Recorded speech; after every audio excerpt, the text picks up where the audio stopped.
Thank you. If you can't hear me, let me know.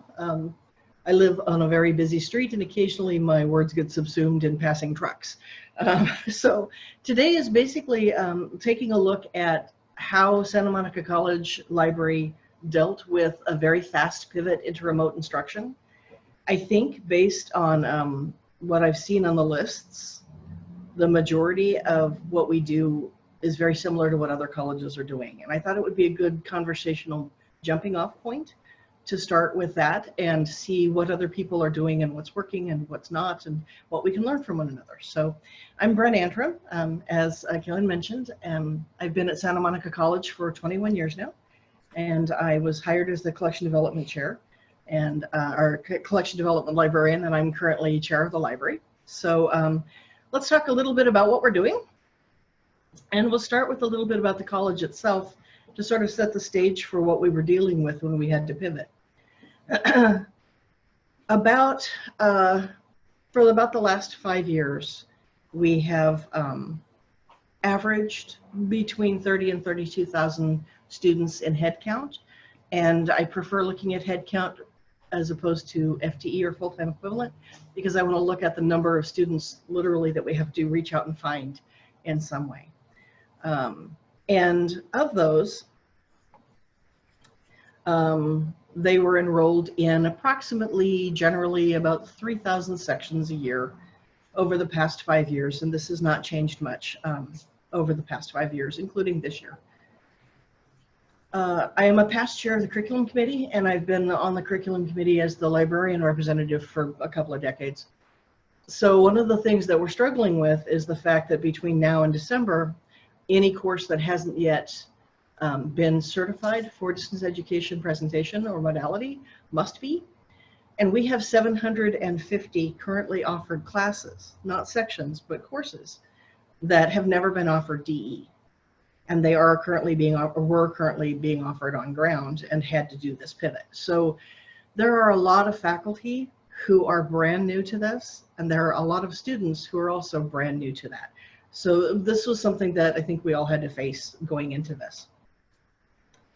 Talking about that student familiarity with the whole concept of distance ed, things like self-motivation, things like keeping track of your due dates, being a bit of a self-starter, having to take email or Canvas contact in order to get that student-to-teacher contact, not having the same types of student-to-student interactions that you would on ground. About half of our students, generally, as of last year, had some distance ed class. Usually they had 1 or 2 distance ed and then everything else was on ground, but they had some concept of what it was to live in a DE environment. So at least half of our students were absolutely brand new to this. So this made a number of problems for the library to have to deal with, which leads us to an introduction of the library. We are understaffed. For the week before we went online, we averaged a little over 3,000 people a day coming into the library. So we're used to dealing with a lot of people, but not in this modality. We have at this time 2.8 full-time librarians, 2 full-time public service librarians, 1 outreach librarian, Marina Parise, and 1 collection development librarian, myself, and we're doing everything in public service. Along with the help of our dean, who for over 20 years was our technical services and cataloging librarian, and bless her is still doing that, and 12 part-time librarians who jumped in and have been an amazing team going forward. Anything that needed done, they were like, how can I do that? I kept actually having to sort of rein them in a little and say, you know, don't do a whole lot of extra work because you only have so many hours. This was the team that met the challenge of pivoting online in 3 days. We had a professional development day in mid-March. That Friday of that professional development day, we were told by the college that as of the next Wednesday, we would be 100% remote. All classes, all student support services. So basically we had the weekend and Monday and Tuesday. And on Wednesday, the very first day we went remote, I offered the first library workshop via Zoom, which I had also never done before. So we had a triage situation. We had, like all of us, we had problems on all fronts, and we had very few people to deal with those problems. So we had to prioritize. And we did that by first looking at our in-person services to see what was the highest priority, what maybe we could dial back a little on, what we needed to front. We talked to our distance education team to see sort of what resources were available and how we could talk about pedagogy online for those who had never done it. I'm the academic senator for the library and have been for a couple of decades, so I listened to my student leadership or my faculty leadership to say, what did your students need? I'm also, as I mentioned, the department chair, so I listened to the discipline department chairs to hear what their faculty needed, like immediately, and to sort of figure out the best we could meet those immediate needs of faculty and students. And it boiled down basically to 4 general areas. One was reserve books, and thankfully Patricia Burson and Steve Hunt, our dean and our systems librarian, took that on. The next was reference service, which I led with able assistance from my entire team. The part-timers dove in, my other full-timer dove in. We had to deal with class orientations and workshops. And we have a very busy orientation schedule where individual teachers will bring in their classes for a 1-hour-long orientation session. And that orientation session covered an introduction to the library website, how to do a book search and then have the students do it, how to do a database search appropriate to whatever topic it was for that class, and then have the students do that, including retrieval of articles, citation, and email. We also did standalone workshops. Some of them were more general, like fake news or how to do literary resources research. And some were a little more specific, like how to do MLA or APA citation. I'll talk about more of those later. And then the 4th area was the actual research methods class that we had to pivot online. We have a 1-unit UC and CSU transferable research methods class. And in last winter, so 1 year ago, I took it through the curricular process and redid the Canvas shell to create a distance education option for it. Doing this doubled our class offerings. So we had a lot of classes to switch over and also a lot of classes to offer online. So those were the 4 general areas that we wanted, it was all we had the people and the time and the energy to deal with, really. So there were other things that needed to be done, but those were our top priorities. And then we took a look at what we needed to do in general and also for those priorities. I heard a lot, both in the Senate and in the chairs, about the fact that faculty had not been using Canvas as their primary teaching mode. They'd used it as their management system, so they might have done tests or accepted assignments or embedded videos, but most of the faculty who were teaching on ground were not necessarily using Canvas to its full capacity, and now suddenly they had to. So they needed content, and they needed content that they could apply directly to their course, of course. No pun intended. The students needed support for research. They needed the resources, they needed the textbooks, they needed the reference assistance, and they needed it where they were at in a way that before they didn't necessarily have to find it right on their plate. They could come in and ask us, and now they can. Students needed textbooks. That's a whole other animal on its own. The on-ground courses needed to go remote. So not just in the library, but everywhere. There were pedagogical questions. There were content questions. There were outreach questions. The librarians needed to provide equivalent support to what we had done on ground, online. And we want to provide excellent support, but we needed to at least get the baseline out there, and we needed to let people know about it. And finally, everybody needed to produce useful resources very quickly because students were going to be scrambling, they were going to be adrift, and they needed to have something handed to them right away to say, here, if you need to find books to do your research paper, here's how you can find ebooks. If you need to find those news articles to do that speech, here's where you can do that. Okay. So I think this is pretty much what we were all experiencing. So how we started with this was the instructional switch. And this wasn't just instruction in the class. This was the entire instructional program, which is standalones, workshops, library homepage, everything. So on the library homepage, Steve Hunt, our systems librarian, has been very responsive and creative. One of the things that he has done and continues to do is all of our quick search buttons have been optimized for online resources. So, for example, we used to have a button that says, here's where you go to get group study rooms.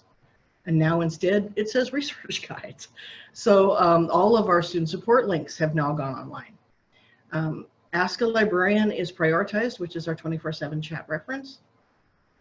And then changes to operations were also central to the page.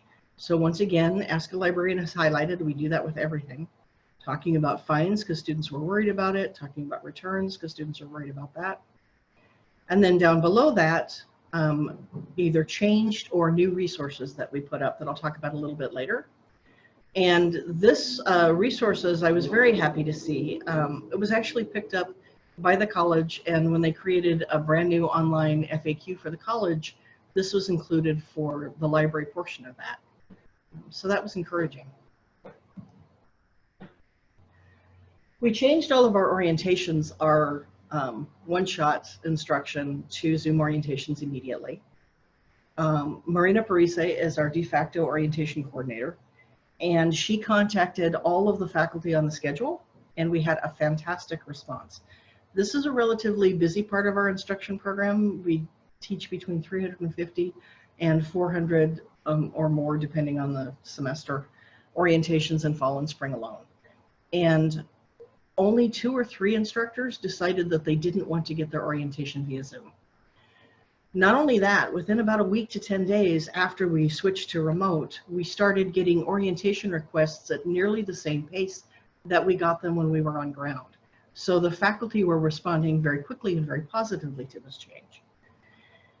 We have an online request form that we adapted for this to let everybody know right off the top that it's Zoom.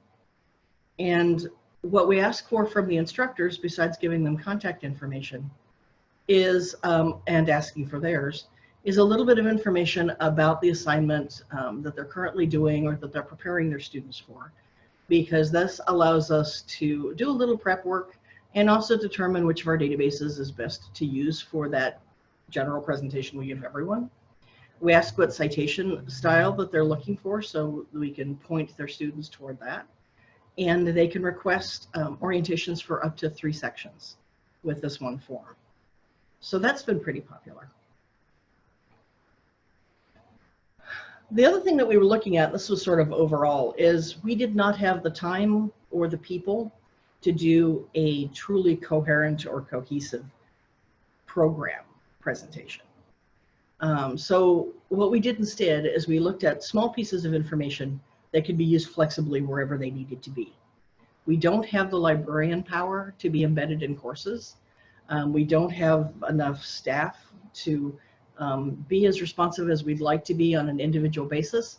So we had to find technical ways to do that and allow that sort of presence and that sort of help in a way that they could embed it in their Canvas. They could send an email to their students, send them a link, that sort of thing. So we focused on information that they could add to Canvas.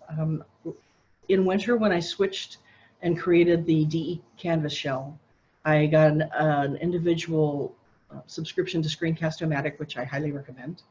And I made database tours for individual specific databases, and I'll show that in YouTube in a second.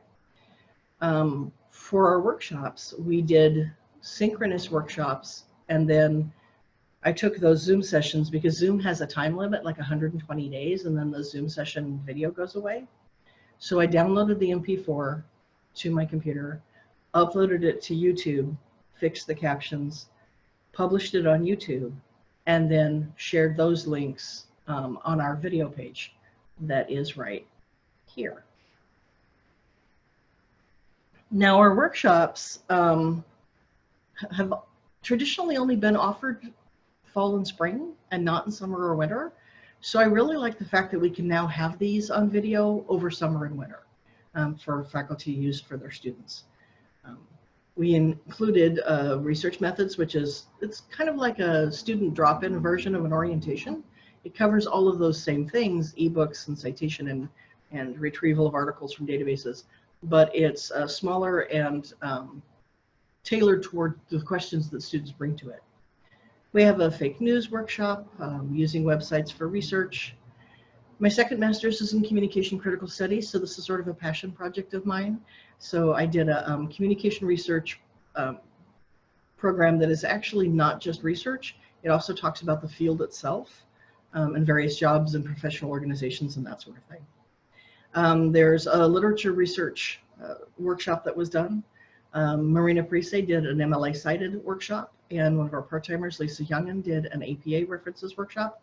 So we try to make it things that faculty can put this link in their Canvas.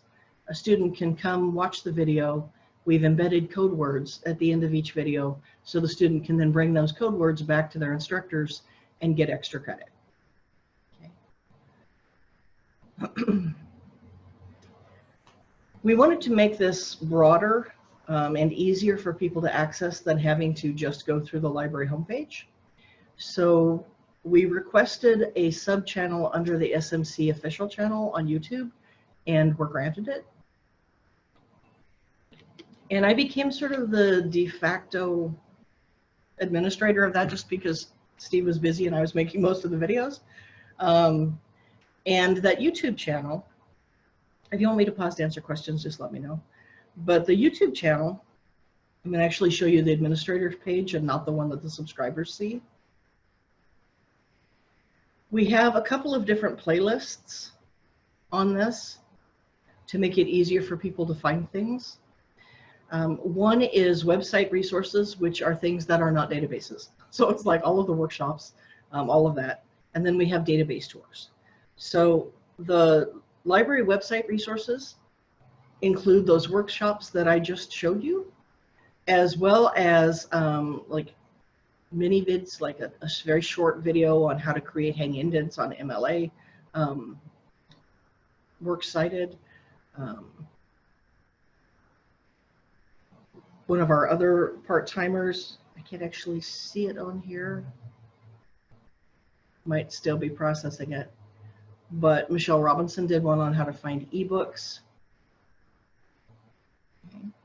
And then the other playlist is database tours. I have about 7 or 8. Hello, I'm Bren Antrim, one of the reference librarians. Clicked the wrong link. I have about 5 or 8 database tours and other videos still in process right now that are getting their captions fixed, which takes freaking forever, just saying that part. So for our database tours, we picked ones that faculty could use immediately and students could get the biggest bang for their buck. So we had a, I watched a webinar on pedagogy for sort of emergency distance ed. And one of the things that the instructor said on it, which really struck me, was that during these times when students are so stressed and they have so many things coming at them at once, and when faculty have so many email coming at them at once, rather than showing people all the databases, pick the best 3 to 5. So that was my way of thinking when I went into this. We use opposing viewpoints to help our students find topics. So that was up there. We have a lot of English 2 sessions and other writing sessions where they needed literary resources. Business is our largest department, so I used them. Everybody needs news, so I did those. One of our instructors requested specific videos, and these can also be used in other classes. Oh, here's the one that Michelle did. And then we also have some that are specifically on scholarly journals like Academic Search or JSTOR.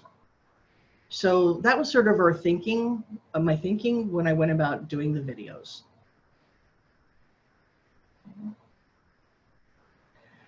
And then Marina Parise stepped forward and made a subcommittee of all of the interested part-time librarians. This truly is a team effort.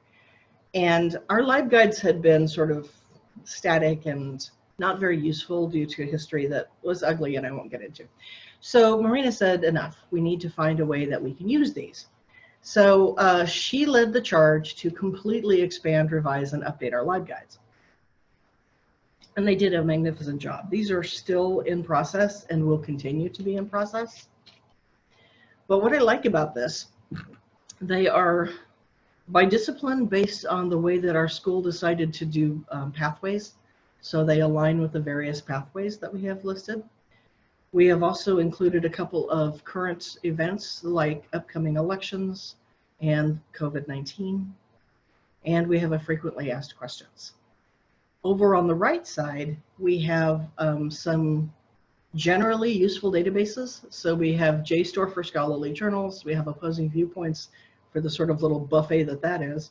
We've got US News Stream for news reports of all types, and we have ebooks. So we have sort of the general quick array. If a student is just like, I'm in a Soc 1 class and I just need a journal article, where do I go? There's a video they can watch. We also have a direct link to the OneSearch for our front page, so they can search everything if they're willing to do that. And we have a link to Ask a Librarian, our 24/7 reference chat that we put everywhere and that we tell everyone about every chance we get. So it's set up to be sort of a portal, excuse me, so they can go more deeply if they'd like, but even if they don't go very deeply, they've still got useful information. Okay. So those are sort of the pieces that people can link to in their Canvas. Then we took a look at our in-class instructional program.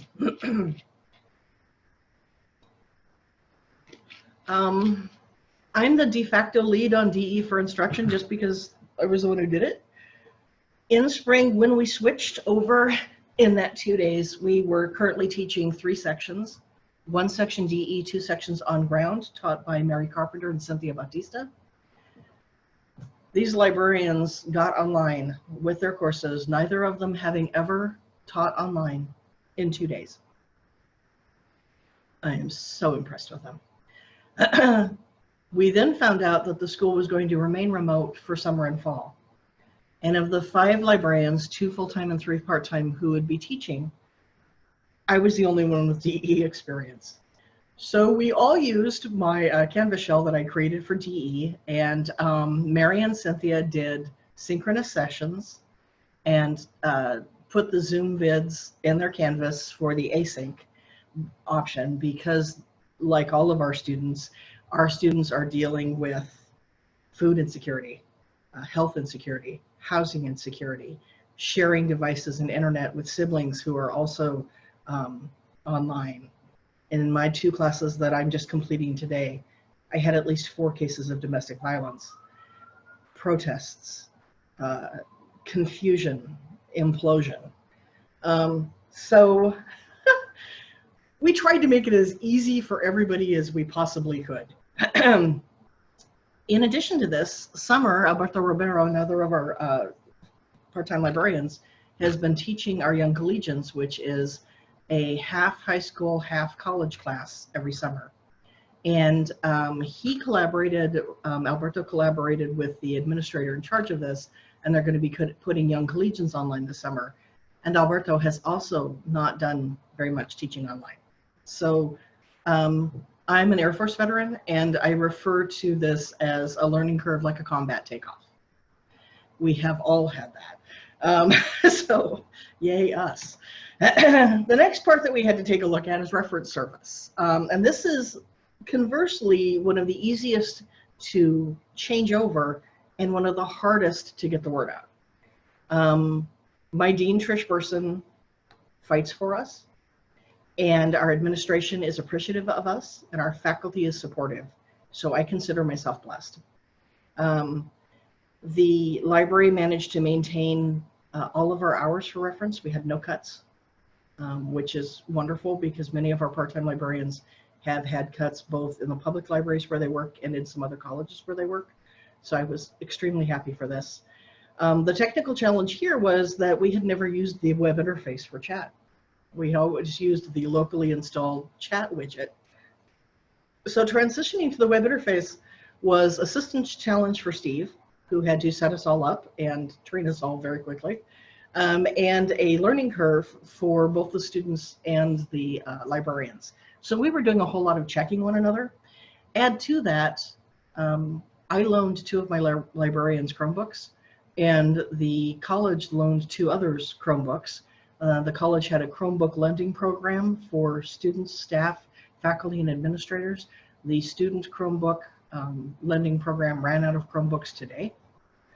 So it did manage at least a couple of months before it ran out.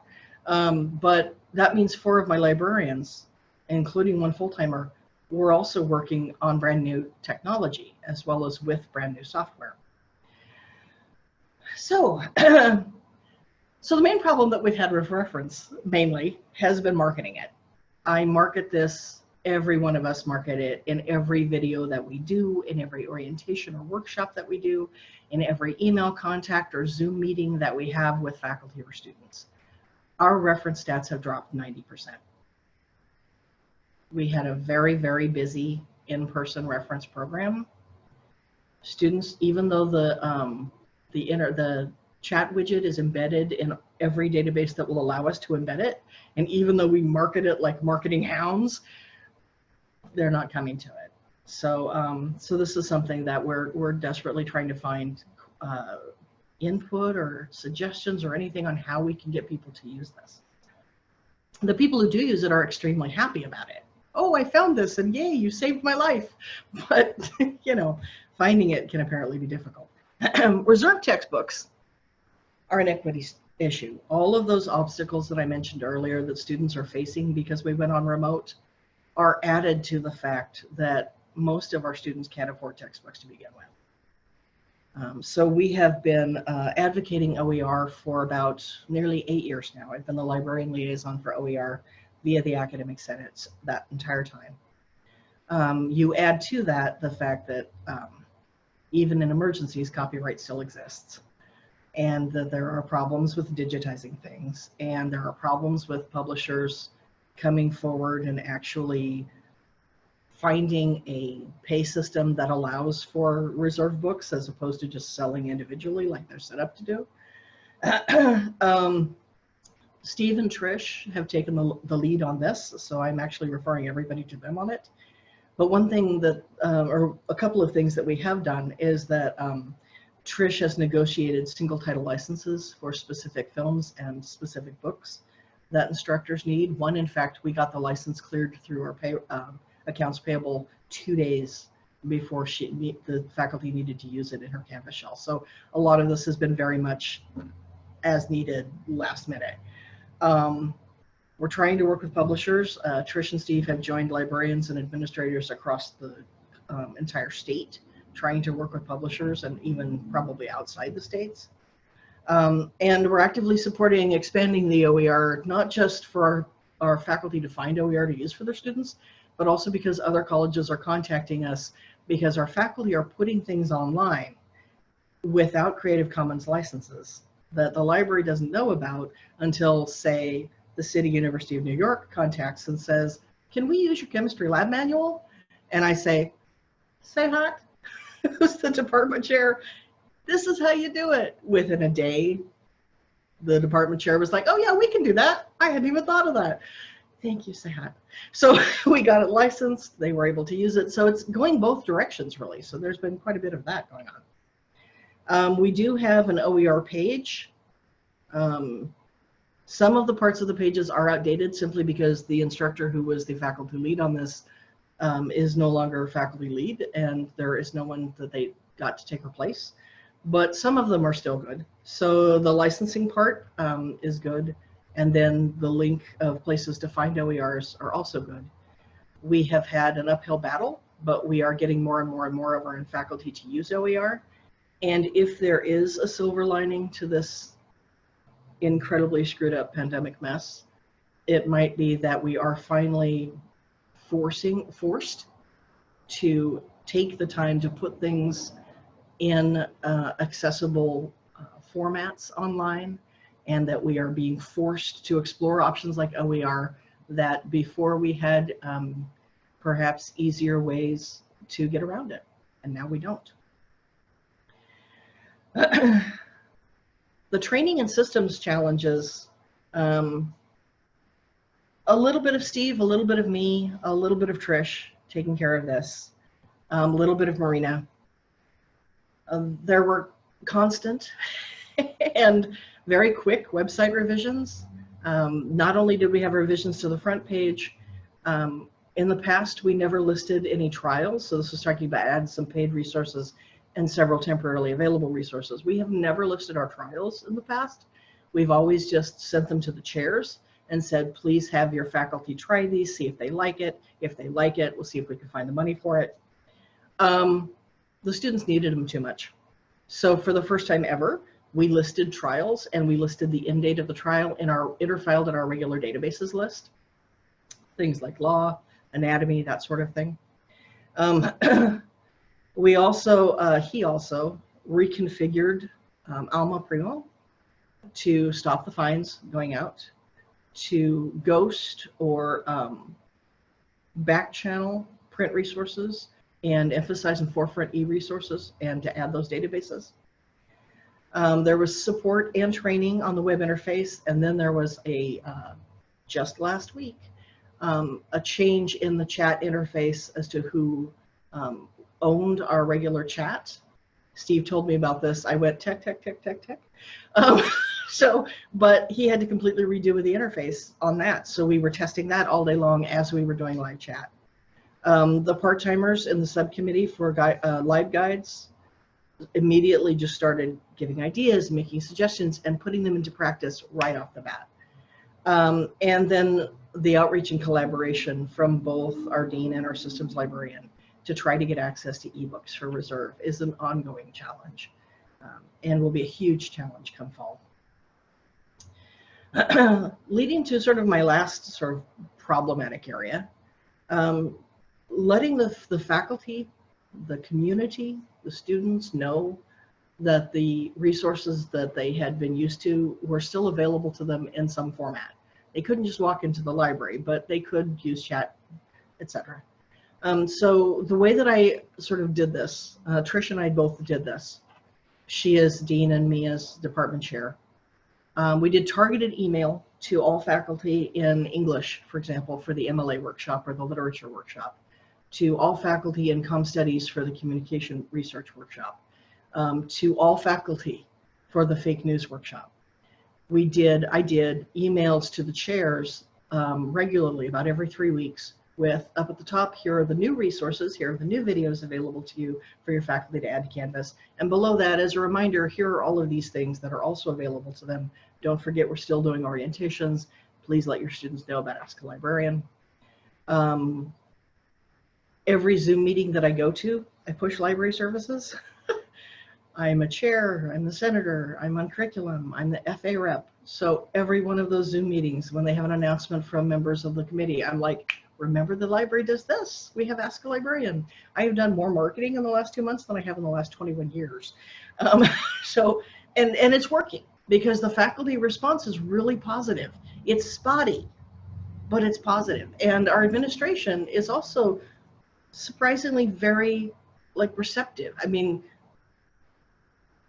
the VP of Academic Affairs was my vice chair for curriculum for 2 years. So it's not like they're people I don't know, but as a unit, administration has been very supportive. In fact, a couple of times, the library resources have been part of the district update that the president has given, the president has written.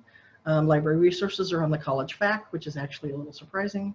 And the staff for the library, the Honor Council at SMC, gave out awards, recognition to students, faculty, staff, and administrators for particularly outstanding work. And the library staff, who are still coming into work every day, were recognized as a group for their effort to support students through this. So the team itself, small, but we're working really hard, and people are noticing that. Our biggest challenge is getting students to use chat reference. And that is going to be a continuing challenge, I think. So my question is, what is working for you? And thank you for listening to me ramble for half an hour.